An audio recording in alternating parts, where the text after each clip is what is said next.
2025 দীপাবলি মেলার অগ্রিম শুভেচ্ছা ও অভিনন্দন জানিয়ে আজকের ভিডিওটি শুরু করলাম। তো বন্ধুরা, তোমরা সবাই কেমন আছো? মায়ের আশীর্বাদে আমি অনেক ভালো আছি। তাই আজ আবারও অনেকদিন পর মায়ের মন্দিরে রাতের যে সৌন্দর্য দৃশ্য এবং বিশেষ করে মায়ের যে রাতে যে ভোগ লাগানো হয়, শীতল ভোগ, সে দৃশ্যটা তুলে ধরার জন্য মূলত ভিডিওটি করা। আর এখন প্রতিনিয়ত মায়ের মন্দিরে আসলে মনে হয় যেন মেলা লেগে আছে, কেননা এত সুন্দর করে মায়ের মন্দিরে সাজানো হয়েছে, নতুন রূপে নতুন সাজে। কচ্ছপের আকৃতির ন্যায় যে রূপ দেওয়া হয়েছে সেটা না দেখলে বোঝা যায় না। এদিকে কি সুন্দর পুরোহিত মশাই মায়ের জন্য যে শীতল ভোগ সেটা নিয়ে যাচ্ছেন।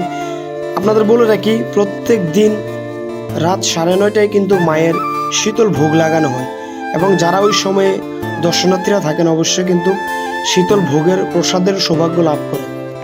তাই আপনারা কারা কারা মায়ের মন্দিরে এই রাতের এই সৌন্দর্য দৃশ্য উপভোগ করতে চান অবশ্যই কমেন্টের মাধ্যমে জানাবেন। এদিকে কি সুন্দর মায়ের ভোগ লাগানো হয়েছে এবং 15 মিনিট পর ওই ভোগ সরানো হবে। ভক্তরা অপেক্ষা করছেন মায়ের দর্শনের জন্য।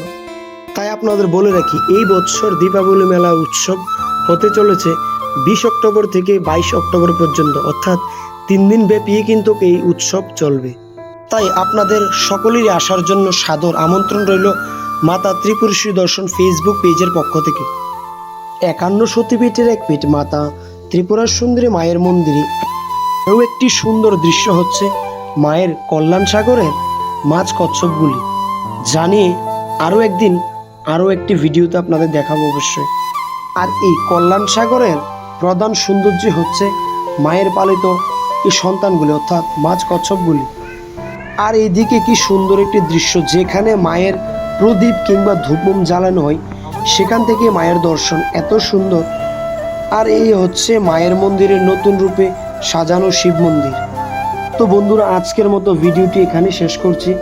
মায়ের মন্দিরের নতুন নতুন ভিডিও পেতে অবশ্যই মাতা ত্রিপুরেশ্বরী দর্শন ফেসবুক পেজকে আপনারা অবশ্যই ফলো করবেন এবং প্রত্যেকের জন্য মায়ের কাছে মঙ্গল প্রার্থনা করে আজকের ভিডিওটি এখানে শেষ করলাম। জয় মা ত্রিপুরা সুন্দরী দেবী।